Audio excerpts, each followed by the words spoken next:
Welcome student, आपका अपने YouTube channel the math science tutor में। आज की इस वीडियो में हम सिद्ध करेंगे कि 3 + 2√5 जो है एक अपरिमेय संख्या है। तो वीडियो शुरू करने से पहले एक रिक्वेस्ट है गाइस आपको कि आप वीडियो को पूरा देखिएगा ताकि आपको अच्छी तरह से समझ में आए कि स्टेप बाय स्टेप किस तरह से हमें प्रूव करना है कि 3 + 2√5 जो है एक अपरिमेय संख्या है। तो चलिए शुरू करते हैं वीडियो को। माना कि 3 + 2√5 एक परिमेय संख्या है। अब मान लीजिए हमें इसे अपरिमेय सिद्ध करना है तो हम इसे उल्टा लेके चलेंगे, परिमेय लेके चलेंगे। ठीक है, तो हमने क्या मान लिया, 3 + 2√5 एक परिमेय संख्या है।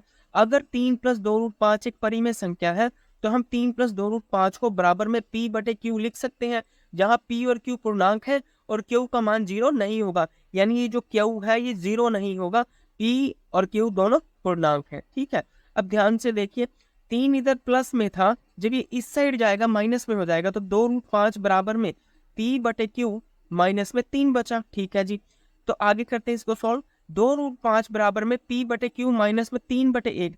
अब 3 के नीचे कुछ नहीं था तो हम इसके नीचे 1 लगा सकते हैं, तो हमने 1 लगा दिया। ठीक है, आगे देखिए, ये 2 जो है गुणा में था इस साइड √5 के साथ, तो जब ये इस तरफ आएगा तो ये भाग में आ जाएगा, यानी √5 बराबर में क्या बचा, 1/2। यानी भाग, ये 2 गुणा से भाग में आ गए, यहाँ 1/2 हो गया। तो ब्रैकेट में लिख दे p/q माइनस में 3/1। ठीक है, अब ब्रैकेट खोल देते हैं तो क्या हो जाएगा, जब ये अंदर गुणा होंगे तो ये बन जाएगा p/2q। ठीक है, 2 यहाँ गुणा हो जाएगा तो 2q हो गया। इसी तरह से ये बन जाएगा 3/2, 2 गुणा 1, 2 हो गए यहाँ पे। तो अब ध्यान से देखिए जरा, अब अगर p और q पूर्णांक माने हैं हमने, ऊपर p है नीचे q है। ठीक है, अगर q एक पूर्णांक है तो 2 गुणा q भी एक पूर्णांक होगा। ऊपर भी पूर्णांक आया, नीचे भी पूर्णांक आया, तो ये क्या बन गई, एक परिमेय संख्या बन गई।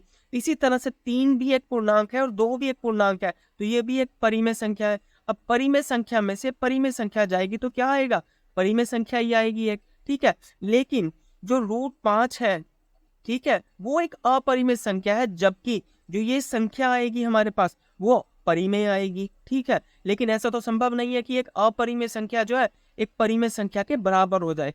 ठीक है, ये हुआ क्यों, क्योंकि हमने ये माना था कि 3 + 2√5 एक परिमेय संख्या है। हम ये मान के चले कि 3 + 2√5 है, जो है एक परिमेय संख्या, इसलिए p/q के बराबर आया था, इसलिए ये यहाँ तक पहुंचा। तो यानी जो हमने ये माना था कि 3 + 2√5 एक परिमेय संख्या है, वो हमारी जो assumption थी, जो हम मान के चले थे, वो गलत है, वो सही नहीं है। इसलिए जो 3 + 2√5 है वो क्या है, एक अपरिमेय संख्या है। ठीक है, इस तरह से हमने प्रूव किया कि 3 + 2√5 एक अपरिमेय संख्या है। तो अगर आपको वीडियो अच्छा लगा हो तो प्लीज़ लाइक कीजिएगा और चैनल को सब्सक्राइब कीजिएगा। Thank you very much.